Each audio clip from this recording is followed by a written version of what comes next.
आम्ही शिवराज मित्रे साहेबांचा जे कारखाना आहे त्यांच्या आम्ही कारखान्यावरती असेल त्यांच्या घरावरती असेल मागे बी 2 वेळेस आम्ही आमर उपोषण केलोय.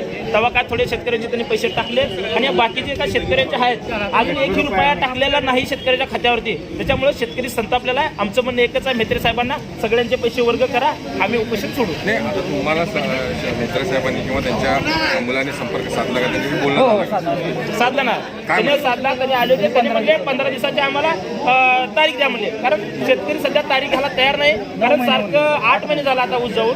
त्यांनी एप्रिल जानेवारी सारखं तारखा देत गेले तरी काय होणार नाही. आमचं म्हणणं एकच आहे, बिल पडलं आम्ही उठायला तयार आहे सर्व शेतकरी. नाही बिल पडलं नाही म्हणलं तर इथं आम्ही मंडप मारणार आहोत. आता सध्या त्याला मंडपला काय आमचे माणसं गेलेत, तीव्र उपोषण होणार आहे. आणि काय आमच्या महिला भगिनी असतील, महिला भगिनीला आम्ही गावाकडून फोन आलो होतो, त्यांना बी सांगितले त्यांनी इथे दुखून येणार आहेत. महिला भगिनी दुखून येणार आहेत. इथं अजून शेतकऱ्यांची थकबाकी आहे आणि काय आता सध्याच्याला इथं आले ते 400 शेतकरी आहेत आसपास.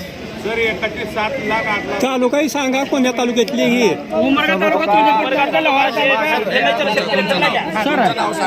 शिवाजी पाटील.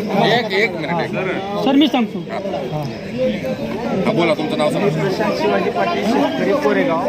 आमच्या उमरगा तालुक्यातले बरेच पुन्हाचा सुद्धा निघाले आहे.